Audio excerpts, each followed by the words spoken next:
কোরআন সুন্নাহ অনুযায়ী, যখন মদিনার ঘর কোরআন সুন্নাহ অনুযায়ী, মদিনার পরিবার কোরআন সুন্নাহ অনুযায়ী, মদিনার সমাজ কোরআন সুন্নাহ অনুযায়ী, মদিনার মসজিদ কোরআন সুন্নাহ অনুযায়ী, মদিনার অর্থনীতি কোরআন সুন্নাহ অনুযায়ী, মদিনার বিচার ব্যবস্থা অনুযায়ী, মনে কোরআন সুন্নাহ অনুযায়ী, যখন ঘর থেকে নিয়ে রাষ্ট্র পর্যন্ত সবকিছু কোরআন এবং সুন্নাহ দ্বারা পরিচালিত হয়, আল্লাহ আয়াত নাযিল করলেন, আল-ইয়াউমা আকমালতু লাকুম দীনাকুম, আজ দিন তোমাদের জন্য পরিপূর্ণ করে দিয়েছি।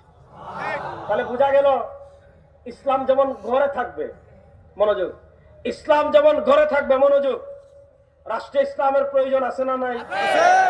জোরে বলেন, রাষ্ট্রে ইসলামের প্রয়োজন আছে না নাই?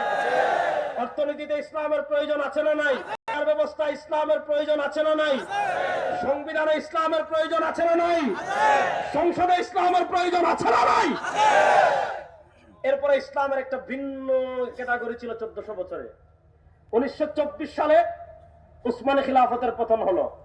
খিলাফতের পতন যখন পৃথিবীতে হয়েছে, এর আগ পিছ আপনি যদি পৃথিবীর ইতিহাস দেখেন, আপনি যদি ভারত উপমহাদেশ দেখেন, 1803 সাল থেকে এখানে উপনিবেশবাদ হয়েছিল ইংরেজ, ব্রিটিশ আমাদেরকে দখল করে। 1803 সাল থেকে নিয়ে 1947 সাল পর্যন্ত আনুষ্ঠানিকভাবে এই উপমহাদেশের রাষ্ট্র ক্ষমতায় ছিল ব্রিটিশ। আরো আগ থেকে সিপাহী বিপ্লবের পর থেকেই মূলত ক্ষমতা ব্রিটিশের কাছে চলে গিয়েছিল। মুঘল সম্প্রদান যারা ছিল এরা নামে মাত্র বাদশা ছিল। পরিপূর্ণভাবে ক্ষমতা নিয়েছে 1803 সালে।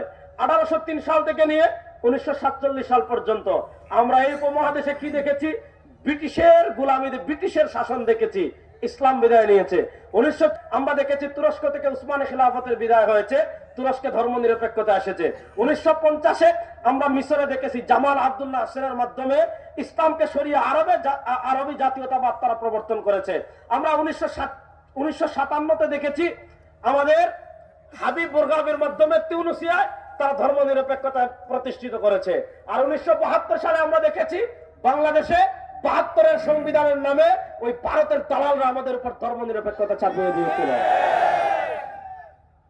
গত শতাব্দীতে সারা দুনিয়ার মুসলমানদের ইসলামকে তারা তাদের মতো একটা ইসলাম শিখিয়েছে। কেমন